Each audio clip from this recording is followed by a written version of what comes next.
Hi students, ఇప్పుడైతే మనం 10th class chapter 3 polynomials నుంచి 3.4 ఎక్సర్సైజ్ అయితే చేస్తున్నాము. 3.4లో థర్డ్ క్వశ్చన్ అయితే చూడండి పిల్లలు, ఒకసారి జాగ్రత్తగా అబ్జర్వ్ చేయండి. Obtain all other zeros of 3x⁴ plus 6x³ minus 2x² minus 10x minus 5 if two of its zeros are square root of 5/3 and minus square root of 5/3. చూడండి పిల్లలు, మనకి 2 జీరోస్ ఇచ్చేసాడు. ఒక పాలినామియల్ ఇచ్చాడు, దీనికి 2 జీరోస్ ఇచ్చాడు. అయితే అనదర్ 2 జీరోస్, ఎందుకంటే ఇక్కడ x⁴ ఉంది కాబట్టి దీనికి 4 జీరోస్ ఉంటాయి ఈ పాలినామియల్కి. అదే x³ అంటే 3 జీరోస్ ఉంటాయి.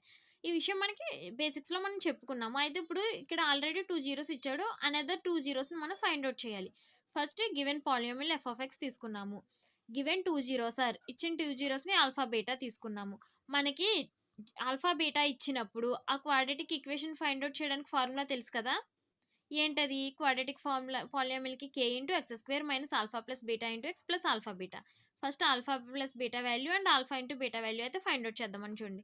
Alpha plus beta equal to 0, alpha into beta equal to -5/3. Polynomial is k into x² minus 0 into x minus 5/3. డినామినేటర్లో ఏమైనా ఉంటే అది పాలినామియల్ అవుతుందా? సో అవ్వదు కాబట్టి ఇఫ్ k ఈక్వల్ టు 3 తీసుకుంటాము. k ఈక్వల్ టు 3 అయితే ఏమవుతుంది? 3 ఇంటూ x² మైనస్ 5/3. 3తో మల్టిప్లై చేస్తే 3x² మైనస్ 5.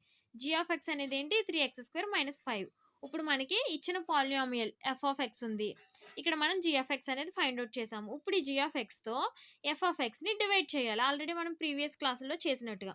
చూడండి పిల్లలు, 3x² మైనస్ 5 ఇది మనకి g(x). మనకి ఇప్పుడు f(x) కావాలి. 3x⁴ plus 6x³ minus 2x² minus 10x minus 5 ఇది మనకి f(x). దీన్ని మల్టిప్లై చేయాలి. ఫస్ట్ డివైడ్ చేయడానికి మనకు రూల్ ఏంటి? ఇక్కడ 3x⁴/3x². 3 క్యాన్సిల్, ఏమవుతుంది? ఇది x². సో x² అనేది మన కోషెంట్ x²తో దీన్ని మొత్తాన్ని మల్టిప్లై చేయాలి. x² into 3x², 3x⁴ x² into -5 దీన్ని సబ్ట్రాక్షన్ చేసే ముందు సైన్స్ అనేవి చేంజ్ చేయాలి. ఎప్పుడు కూడా మనకి పాలినామియల్స్లో డివిజన్ చేసినప్పుడు డివిజన్లో సబ్ట్రాక్షన్స్కి సైన్స్ అనేవి చేంజ్ అవుతాయి. చూడండి తర్వాత 6x³ plus 3x² minus 10x minus 5. ఇప్పుడు నెక్స్ట్ ఏం చేయాలి? దీంతో మనం చేయాలి కోషెంట్. దేన్ని తీసుకోవాలంటే ఇక్కడ ఏముంది? ఫస్ట్ టర్మ్ 6x³ బై అక్కడ ఏముంది? First term 3x². ఇది ఏమవుతుంది చెప్పండి?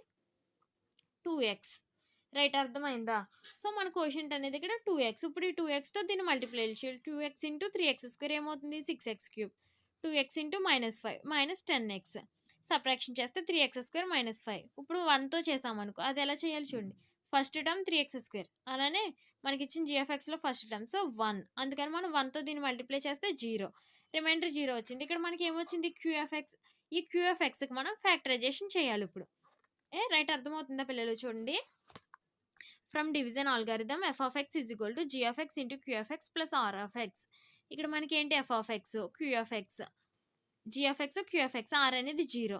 ఇక్కడ మనకు వచ్చిన ఈ q(x) ఏదైతే ఉందో కోషెంట్, దీనికి మనం ఫ్యాక్టరైజేషన్ చేయాలి. x² plus 2x plus 1 equal to 0. 2xని ఎలా రాయొచ్చు? x plus x. 1 ఇంటూ 1 1 సరిపోయింది కదా. x² plus x plus x plus 1. x common తీసామనుకో x ప్లస్ 1. 1 కామన్ తీస్తే x plus 1. x plus 1 into x plus 1 equal to 0. x plus 1 equal to 0. x equal to -1. Therefore all zeros of f(x) are square root of 5/3 minus square root of 5/3 and -1. పిల్లలు, ఈ video కనుక మీకు help అయింది అనుకుంటే కనుక వీడియోని like చేయండి, ఛానల్ని సబ్స్క్రైబ్ చేయండి. Thanks for watching this video.